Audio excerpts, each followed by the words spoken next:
Bon, eh bien, bonjour à toutes et à tous et bienvenue sur cette petite présentation de l'Est du Canada.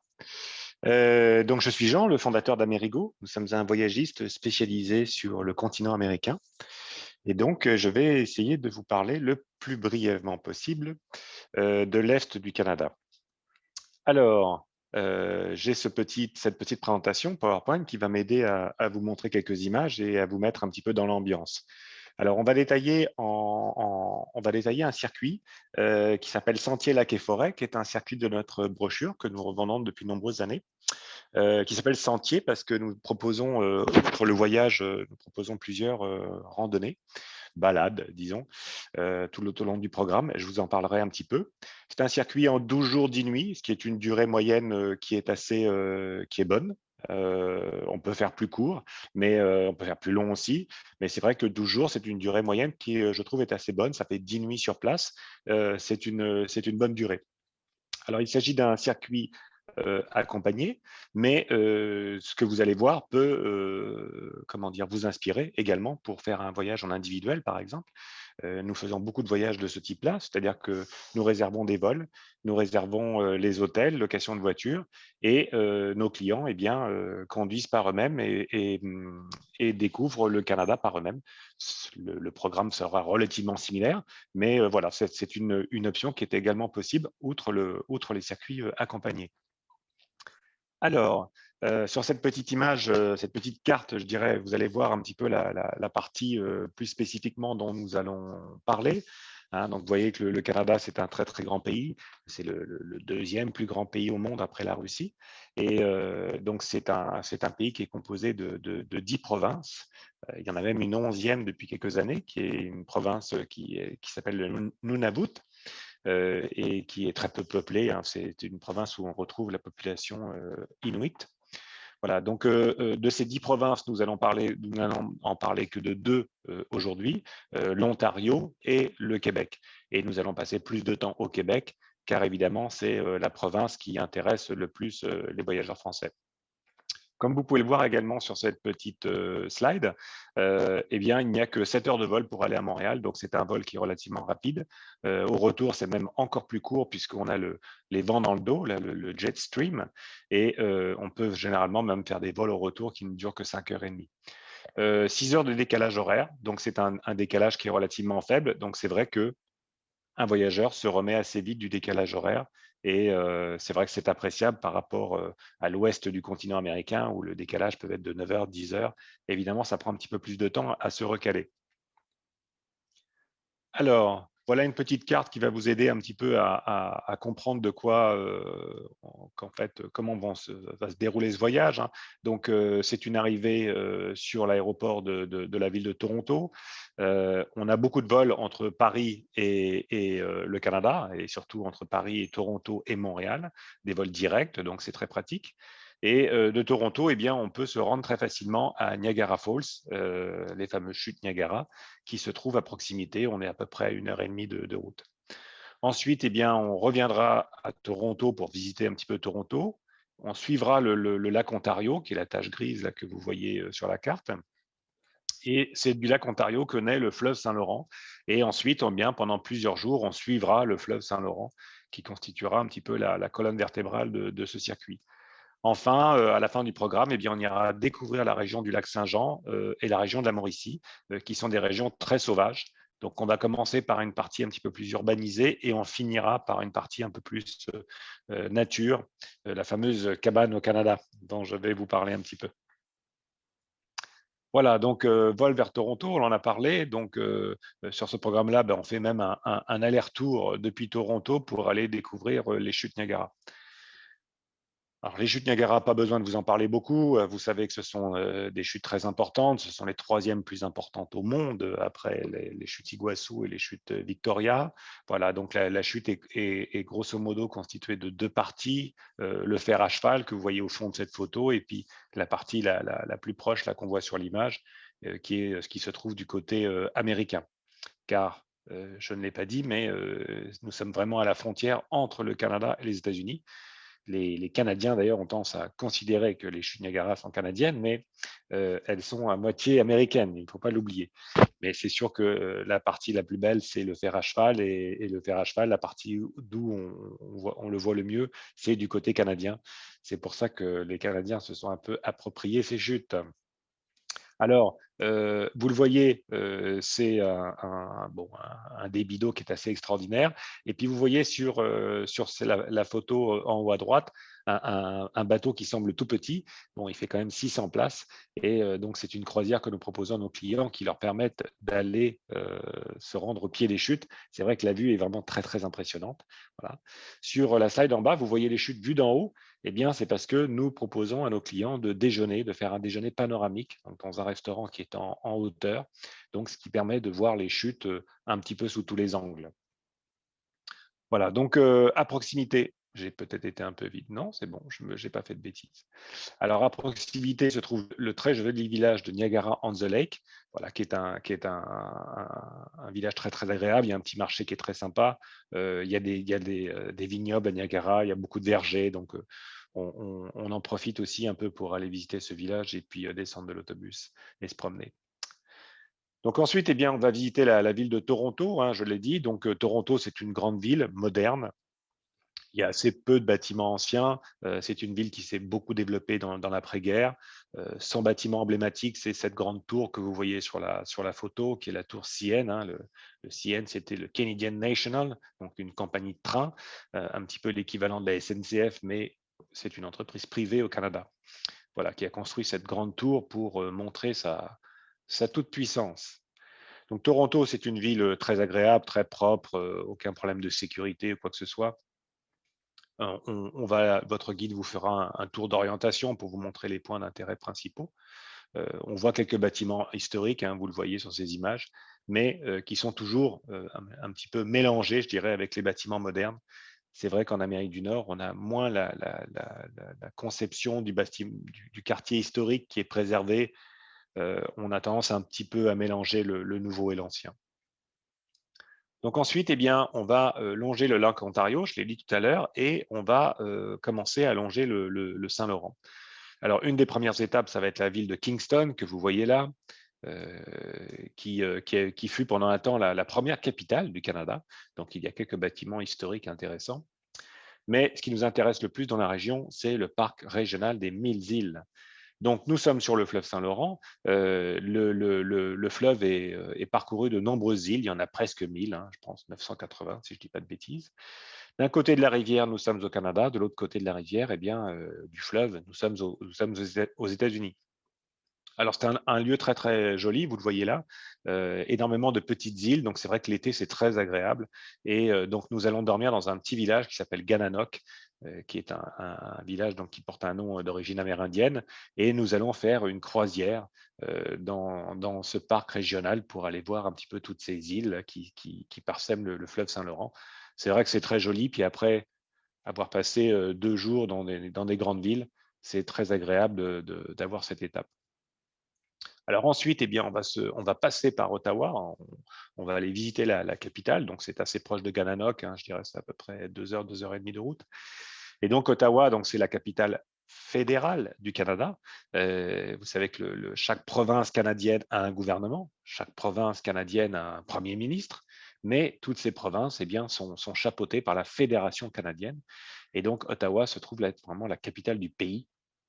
C'est là que se trouve le gouvernement et le Premier ministre du Canada, qui ces dernières années est un monsieur qui s'appelle Justin Trudeau.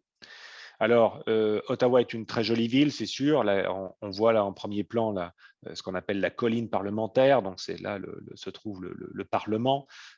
Pour ceux qui connaissent l'Angleterre, vous allez voir un petit peu des similitudes, hein. C'est sûr que le système politique canadien ressemble beaucoup au système politique britannique, hein, avec ce bipartisme. Voilà, quand on voit des vidéos ou des retranscriptions des débats parlementaires au Canada, on a l'impression de se trouver à Londres. On pourrait aussi se trouver en Australie ou en Nouvelle-Zélande. C'est vrai que les Britanniques ont reproduit un petit peu partout dans leur empire un système assez similaire à ce qu'ils connaissaient chez eux. Alors, Ottawa, c'est donc une ville, c'est une assez petite ville, doit avoir à peu près 500 000 habitants.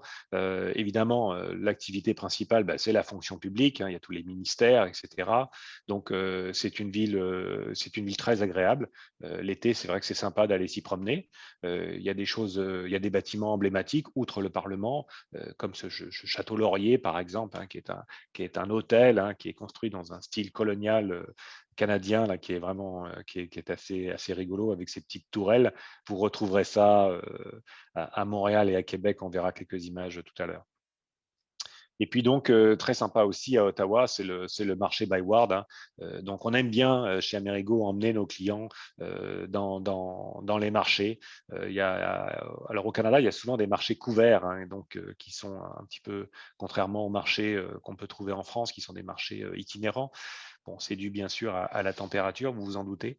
Donc, on aime bien emmener nos clients dans les marchés. Ça permet de faire bon, quelques achats de fruits et des choses comme ça, mais c'est aussi pour sentir un petit peu le mode de vie des habitants. Je trouve ça très sympathique et c'est vrai que c'est un endroit très agréable. Voilà, donc ensuite, eh bien, on va arriver à Montréal et à Montréal, on va commencer par un dîner smoke meat. Hein, donc, smoke meat, de la viande fumée, c'est une recette qu'on retrouve généralement qu'à Montréal, en fait. Hein, c'est une recette qui a été amenée par des Juifs d'Europe de l'Est, hein, des Juifs ashkénazes qui avaient immigré au 19e siècle. Voilà, et donc, tu fais partie des quelques spécialités culinaires canadiennes. Il y en a beaucoup moins qu'en France, mais voilà, on va essayer de vous en faire découvrir quelques-unes. Alors, donc nous sommes arrivés à Montréal. Montréal, c'est la deuxième ville du Canada par importance. La première, donc, c'est Toronto, je l'ai dit tout à l'heure, presque 5 millions d'habitants. La deuxième, c'est Montréal. Montréal et sa banlieue et les municipalités qui entourent Montréal créent une grande conurbation de plus de 3 millions d'individus. Voilà, donc on considère souvent que Montréal, d'ailleurs, est la deuxième ville francophone au monde. Alors Montréal, là, cette fois-ci, eh bien, il y a un caractère historique qui est beaucoup plus présent qu'à Toronto.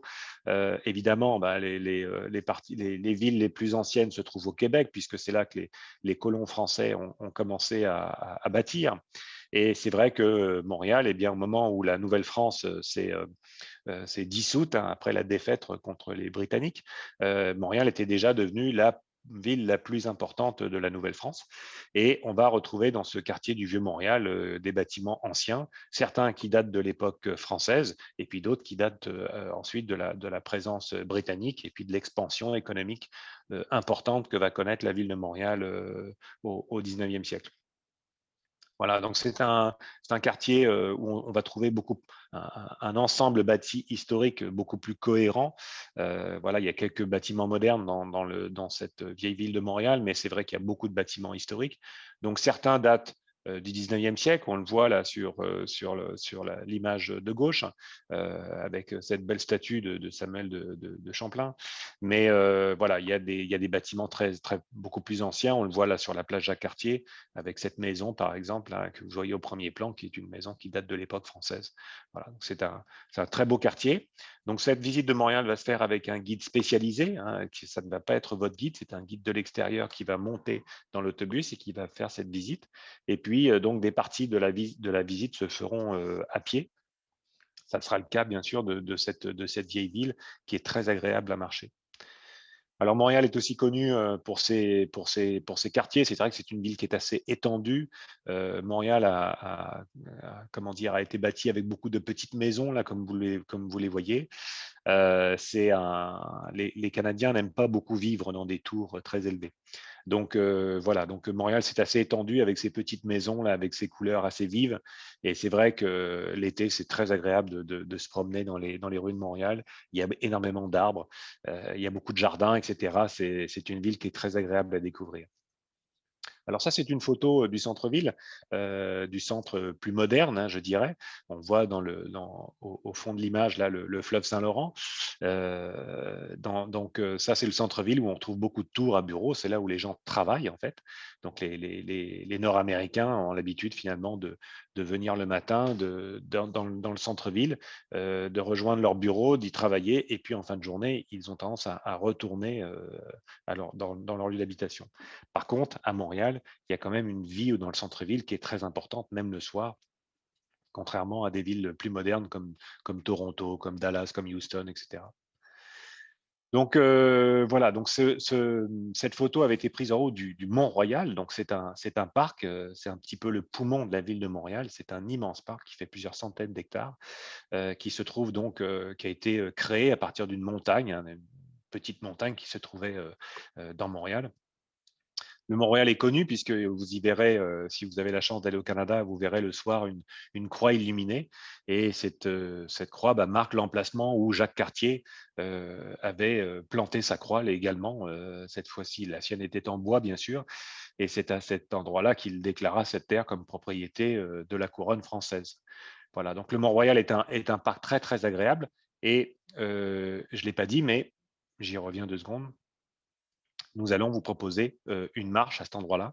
Je l'ai dit tout à l'heure, hein, chez Amerigo, nous essayons de proposer des marches.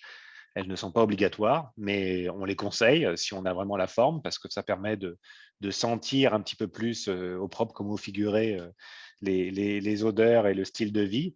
Et c'est vrai que donc on va vous proposer une belle randonnée dans ce parc du Mont-Royal. Voilà. Et ceux qui ne désirent pas la faire, eh bien, pourront monter avec le chauffeur en haut du Mont-Royal. Et en attendant les autres, eh bien, ils pourront prendre des belles photos du centre-ville. Donc ensuite, eh bien, on va quitter Montréal, on va longer le fleuve Saint-Laurent pendant à peu près 3 heures pour se rendre à Québec. Alors Québec, vous le savez, Québec, c'est la ville la plus, je dirais, la plus emblématique du Canada. Donc c'est cette ville de Québec qui a donné aussi le nom à la province du Québec.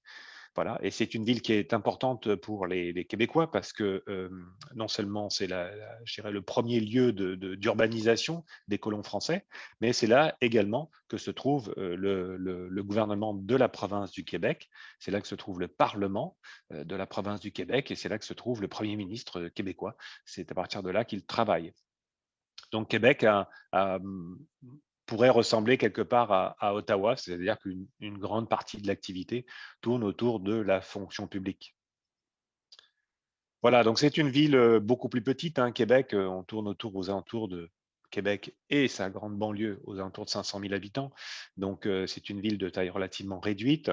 Il y a un très très beau parc dans le cœur du centre-ville qui se trouve être les Plaines d'Abraham. Donc les Plaines d'Abraham, c'est un endroit qui est chargé d'histoire parce que c'est là que les troupes françaises et britanniques se sont opposées. Et c'est là que Monsieur de Montcalm, qui dirigeait les troupes françaises, a perdu la bataille. Voilà, donc aujourd'hui, c'est un très joli parc dans lequel on va vous promener, on va vous proposer une promenade également, voilà, parce qu'on a des très très jolies vues sur Québec et sur le fleuve Saint-Laurent depuis ce parc. Alors Québec, c'est aussi donc bien sûr, c'est la ville la plus ancienne, la plus historique, et donc c'est là où on va retrouver le plus de traces de l'urbanisation créée par les colons français. Donc on va passer beaucoup de temps dans ce quartier du Petit Champlain, dont vous voyez à l'image la place Royale, avec une statue du roi de France, hein, de Louis XIV. Donc c'est un quartier qui a été extrêmement bien mis en valeur, qui a été piétonnisé sur une grande partie. Donc là encore, un guide spécialisé de la ville de Québec va monter dans l'autobus, va vous faire découvrir cette ville et ce quartier du Petit Champlain sera visité à pied. Alors bien sûr, Québec, c'est l'incontournable également, c'est le château Frontenac, hein. Donc on retrouve ces petites tourelles pointues là, dont je vous parlais tout à l'heure.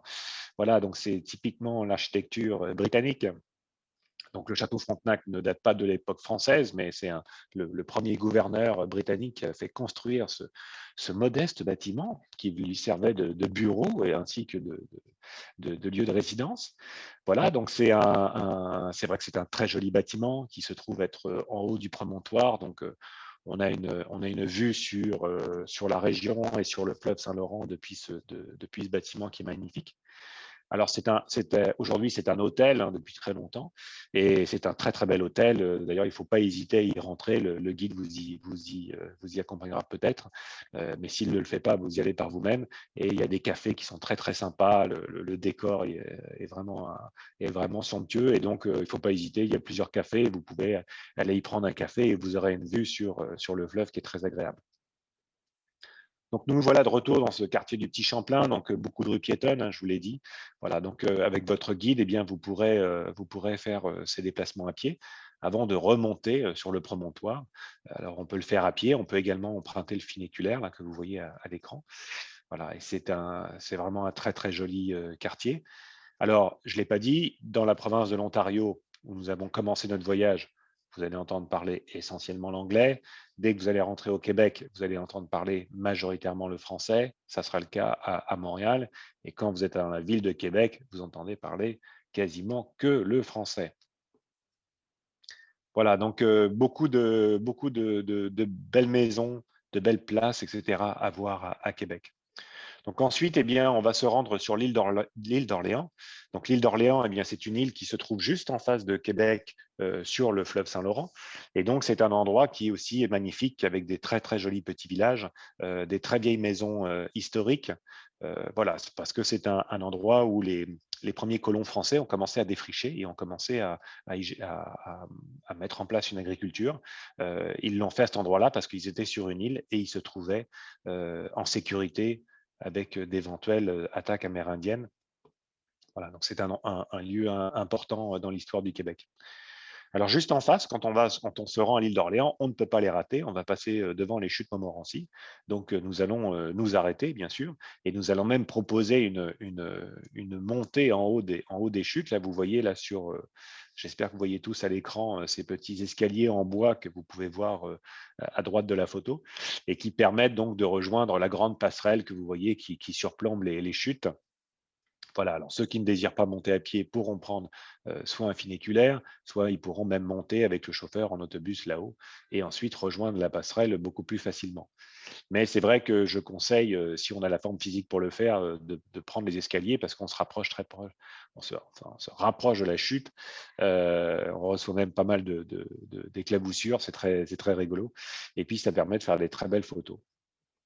Alors voilà les images aussi quand on est sur la passerelle, hein, donc là aussi des photos très impressionnantes. Et puis en face de nous, l'île d'Orléans, et puis un peu sur la droite, on ne la voit pas, mais il y a également la ville de Québec. Donc c'est un endroit très sympa pour se promener et pour prendre des photos. Donc ensuite, eh bien, on va continuer notre périple, on va continuer de longer le fleuve Saint-Laurent, toujours par la rive nord. On va prendre la route 138 et on va se diriger vers Tadoussac. Alors pour ce faire, on va traverser une région merveilleuse qui est la région de Charlevoix. Donc vous allez en prendre plein la vue pour ceux qui auront la chance de faire ce voyage.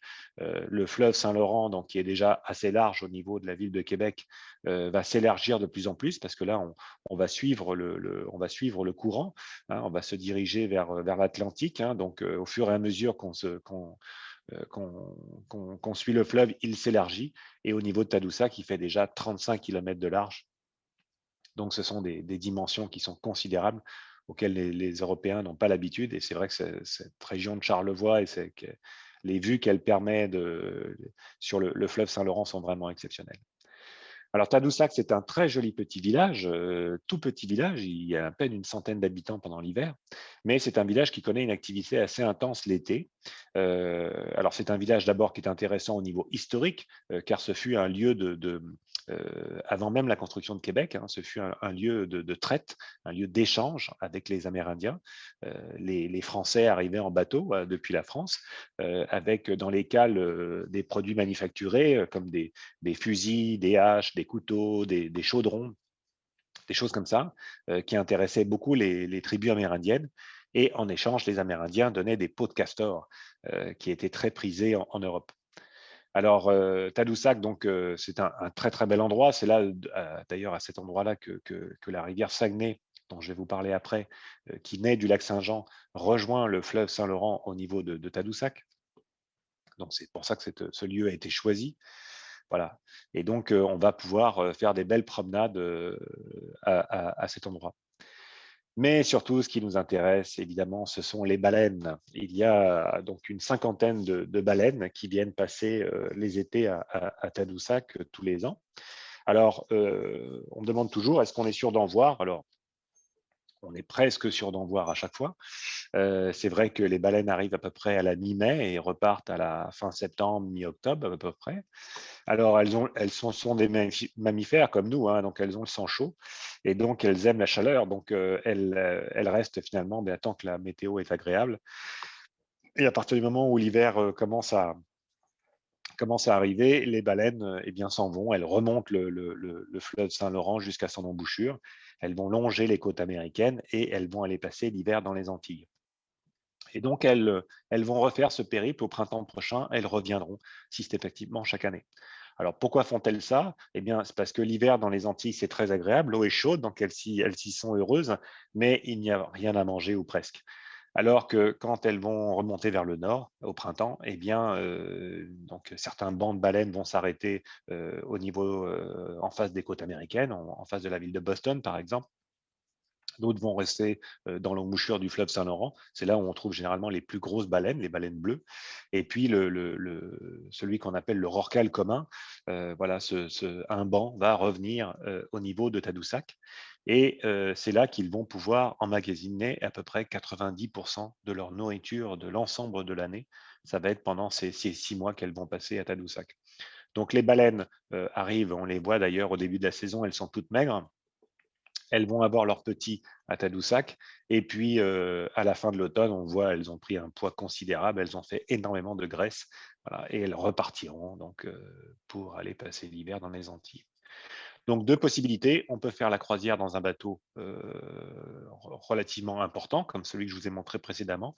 On peut également faire la croisière en Zodiac. Alors, ce qu'il faut savoir, c'est qu'évidemment, c'est assez frais, hein, puisque la masse d'eau est considérable. Hein, donc, même s'il fait très bon sur les rives, quand on est au milieu du fleuve, là, il fait beaucoup plus frais. Et c'est vrai que les Zodiacs sont assez rapides, donc ils permettent d'approcher, de rejoindre les bancs assez rapidement, plus rapidement qu'en gros bateau. Donc c'est agréable, mais par contre, eh bien, on est un peu secoué dans les zodiacs et puis on a assez froid, c'est pour ça qu'on donne une combinaison à chaque participant. Donc les voilà, ces merveilleuses baleines. Donc ensuite, eh bien, on va commencer vraiment la partie extrêmement sauvage de notre voyage.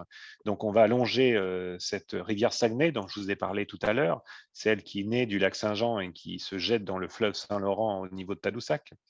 Alors, cette rivière est assez imposante, elle fait à peu près 4 km de large. Elle serpente au milieu de montagnes, hein, des montagnes anciennes, hein, et donc elle a créé des fjords, un petit peu comme on peut en voir en Scandinavie. Donc, on fera un arrêt à cet endroit-là, il y a des très très belles photos à faire. Et puis, une fois qu'on sera dans la région du lac Saint-Jean, eh bien, il y a une visite qu'on aime beaucoup proposer, qui est le zoo de Saint-Félicien. Alors, à Saint-Félicien, c'est un zoo, comme on dit en français, où on ne va pas retrouver de lions ou de girafes. Hein, ce sont exclusivement des animaux canadiens qu'on va retrouver dans ce zoo. Et puis, ce qui est intéressant, c'est que ce sont les hommes qui sont en cage et non les animaux. Alors, comment ça se déroule en pratique? Eh bien, on emprunte en fait un petit train grillagé et ce petit train va passer d'enclos en enclos grâce à des portes automatiques. Et donc, on va pouvoir voir les animaux dans une semi-liberté. Ils ne sont pas en totale liberté, bien sûr, puisqu'ils sont dans des enclos, mais ces enclos font plusieurs hectares.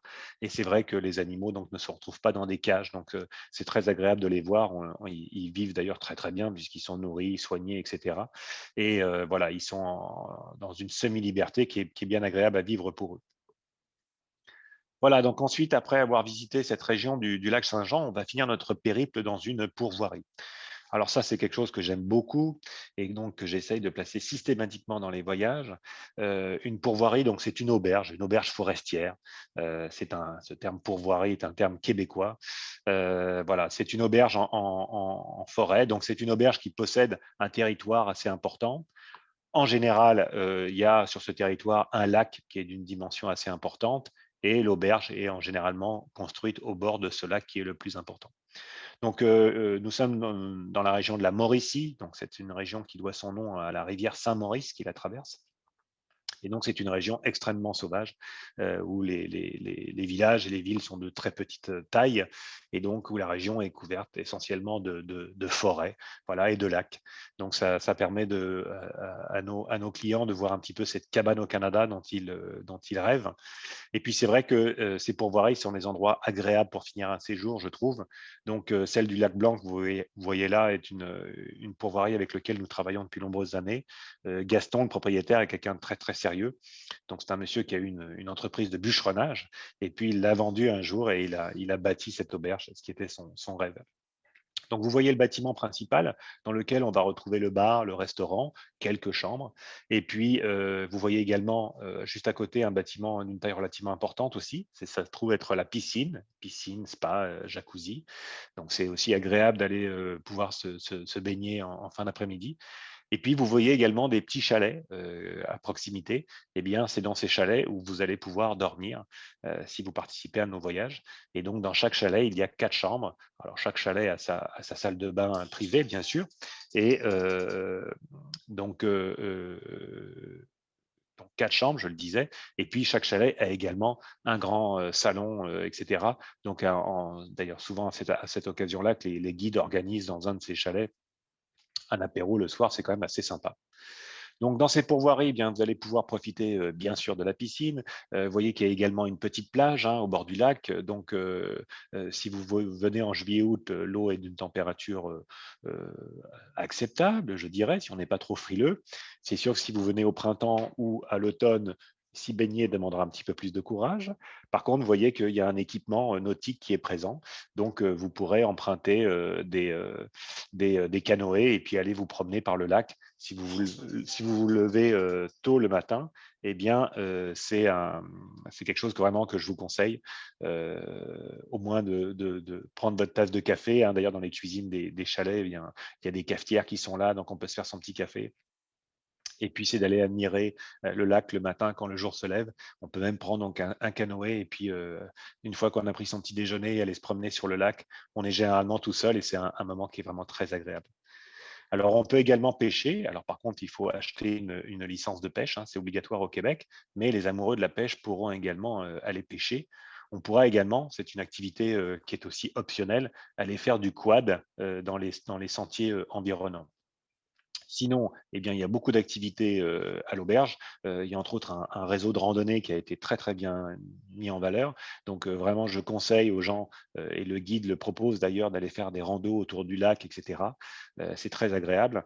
Donc il y a également les canoës, je l'ai dit, tout l'équipement nautique.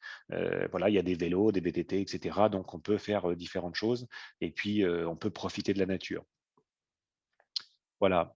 Donc, c'est la fin de notre périple. Ensuite, eh bien, on regagnera l'aéroport de Montréal, mais en chemin, on fait toujours l'arrêt dans une cabane à sucre. Et entre autres, on aime bien celle de Dany, voilà, qui est un Québécois charmant.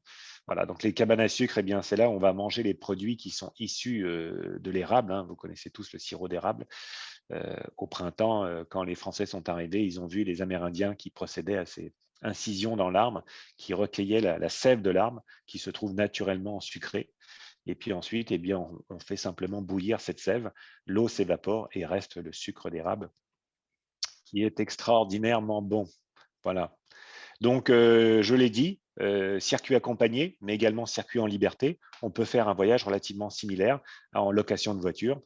C'est tout à fait possible et c'est vrai que c'est aussi un mode de voyage qui est sympa. Pour terminer, j'ai montré donc ce voyage en 12 jours. Sachez qu'on a des voyages un peu plus longs et on a entre autres ce Canada grandiose. Donc vous voyez la carte qui est là et et vous vous le rendez compte, et bien finalement on va visiter une région supplémentaire par rapport à ce que je viens de décrire, qui est la région de la Gaspésie. Donc vous voyez Percé, Rimouski, voilà Matane. Ce sont des petites villes qui se trouvent dans cette magnifique région de la Gaspésie. On est vraiment à l'embouchure du fleuve Saint-Laurent. Et là, voilà, si vous avez un petit peu plus de temps, eh bien, n'hésitez pas aussi à regarder de près ce programme. On va y faire un petit peu ce qu'on vient de décrire, mais on a en plus cette région de la Gaspésie. On voit une photo là. On va eh bien, à l'océan Atlantique. Et voilà, c'est aussi une région extrêmement sauvage et extrêmement agréable. Alors j'espère que cette rapide comment dire, explication sur l'Est du Canada vous a intéressé. Et puis voilà, n'hésitez pas à vous rapprocher des équipes de chez Fitour. Ils connaissent très très bien la destination et ils pourront vous donner beaucoup d'informations.